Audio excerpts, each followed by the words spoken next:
The life on planet 4546b is truly diverse. There's everything from small fish to towering Leviathans, which we will be talking about today. But before this video starts, I want to say that this video will have tons of spoilers to not only the story, but the world of Subnautica. So if you would like to experience that for yourself, I would strongly recommend that you click off this video right now. Anyways, let's get right into it. I will be describing each Leviathan's features, behavior, spawn location, and just how dangerous they are overall. I'm gonna go in order from what Leviathans you will most likely encounter first, and then move on to the Leviathans you most certainly won't see until the very end of the game. So, without further ado, let's get right into it. The Leviathans that you will most likely encounter first are the gentle giants of 4546b, the Reefback Leviathans. The Reefback Leviathans are giant life forms that have a mostly flat main body as well as 3 tentacles on the back. It has multiple bioluminescent yellow spots towards the back of the body, the purpose of which are unknown. The majority of its body is covered in a thick blue, shell-like carapace that is most likely for protection. You can even find small mini-biomes on the back of the reefbacks, made up of coral, barnacle, plants, etc. Its body is dark green with multiple bioluminescent blue stripes on the sides and middle. The reefbacks will swim around the surface slowly, often in packs, letting out loud, whale-like calls to communicate with one another. Coming in at over 30 meters long, Reefback Leviathans are the second largest passive creature in the game, losing out to only the massive Sea Emperor Leviathan and tying with the Sea Dragon Leviathan for the second largest creature overall. The original adult Reefbacks used to be the same size as the juveniles, however they were scaled up by a ton and are way bigger now.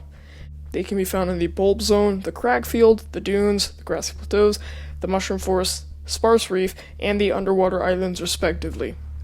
Their eggs can also be found in the places they spawn. Lastly, they are active both during the day and during the night, not that you need to worry about them at all, of course. Now we are moving on to what is arguably the most dangerous species of Subnautica, the Reaper Leviathan. The Reaper Leviathan has a long, muscular, serpent-like body with 4 mandibles as well as 2 arm-like appendages on the underside of its body near the head. It possesses a large red horn at the front of its head and 4 black eyes, although these cannot see. Many scars can be found around the facial area of the Reaper Leviathan, meaning that they get into combat with other species or even other Reapers pretty often. It has multiple red fins running down its body and a red pattern on its back running all the way down to the tail. The tail is similar to that of a dolphin, being that it's horizontal, but it's much thinner and obviously much more powerful. It is around 55 meters long, just barely beating out the Cyclops. The Reaper is one of the 3 creatures in the game that has no bioluminescence at all, the other 2 being the Stalker and the Lava Lizard, meaning that it is extremely difficult to see them from far away and at night. The only thing that will give them away is their loud booming roar that, according to the PDA, is used for echolocation. They usually like to circle around the player before attacking, usually attacking from behind by surprise. They are usually found fairly close to the seafloor in their respective territories, but never leaving it unless they've spotted a target. If you're going to sneak past one, you can use this to your advantage by swimming near the surface with either a sea glide or a submersible, although I would recommend a sea glide if you're going on a short trip since they have a lower chance of detecting the player if they use one. When a Reaper attacks a player outside of the submersible, it will deal 80 damage, however this is cut in half when the player wears a reinforced dive suit. When a Reaper attacks a sea moth or a prawn suit, it will hold it in its mandibles, thrashing around in an attempt to break the sea moth for consumption. It can grab onto the vehicles and smash them down against the seabed, destroying it in the process.